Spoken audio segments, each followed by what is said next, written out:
Before the start of term, you'll want to make sure that you get your money on time. That's why it's important for you to complete the following steps. First, check that you've submitted the correct supporting evidence, if required, with your application. Then register at your university or college at the start of term. We won't make your first student finance payment until you do. Also, make sure we have your up-to-date bank account details. The easiest way to do this is by logging onto your account. Your account will also show your payment dates and application.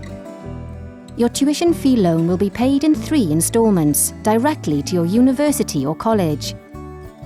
Grants and loans will also be paid at the same time throughout the academic year. These will go directly into your bank account.